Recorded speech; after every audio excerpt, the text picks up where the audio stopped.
So I mean, I start finding out these things about Charles Mingus, and but I think the lesson in that is that when you are ready, uh, your mentors will be there and to open up their world to you. And in that same way, had I not gone to the lecture, maybe my professor at the end of the day would have had something, you know, if I waited after class and walked up to talk, you know. So there are opportunities staring us in the face all day long, opportunities for growth. And you may not think it's valuable to you right now, but I say that if you open up your mind and look for the opportunities of a lesson, not necessarily something written, something spoken, or just a glance. I mean, you can look and see and be inspired by the simple things. You know, a butterfly flying by, a hummingbird. I mean, could be anything, you know, a child's voice. I mean, so look for those little pearls of inspiration because they're there. And Nathan East was one of those guys that was there again, you know, where I did a session with Ndugu, Chancellor, and he said, I told him I was interested in taking some lessons, and he told me about Nathan East. Let me turn that off. That should have been on before. There we go. Nathan East was there, and he said you should, you know, hook up with Nathan East from San Diego. He's a good bass player. So I made an appointment. I called, and I went to his house, and we played a few bebop heads. We played some. I had my books with me. I had the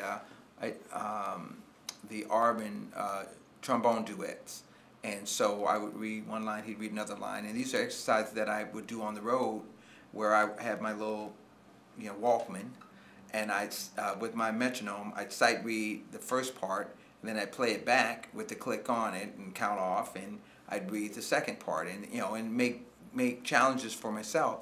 So I brought all my books along, and you know, we played those things and with Nathan, and he said, "Man, whatever you're doing, keep doing it. You sound good. You know, keep working on your solo and your reading and all the stuff you're doing. You're doing the right thing." And within a few months, he called me to sub for him for Hubert Law's gig. So he knew that I could play, I could read, and then maybe a few months after that, you know, he Gladys Knight had a live album they did, and Nathan and Ndugu overdubbed the bass and the drum parts, you know, for the record.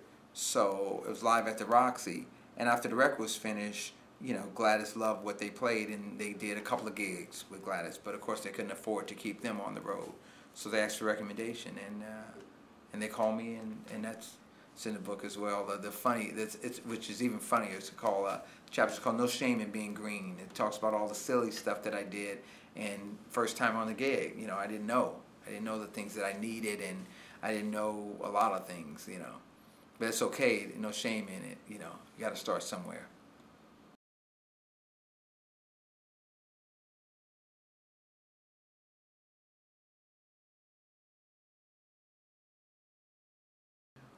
Whatever you do, make sure that you look for an opportunity to be helpful, you know, right in your community. I mean, you don't have to look for something far right in your community. And I don't mean just music, but, you know, I remember going to a lot of the senior homes. We still do a lot of going to the VA hospital. We had the VA Idol.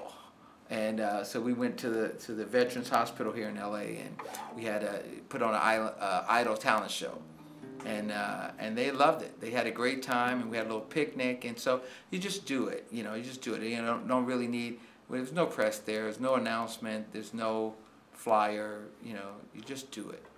Just do it. You see a need, just fill it. And I think that when you do that, it's the gift that keeps on giving.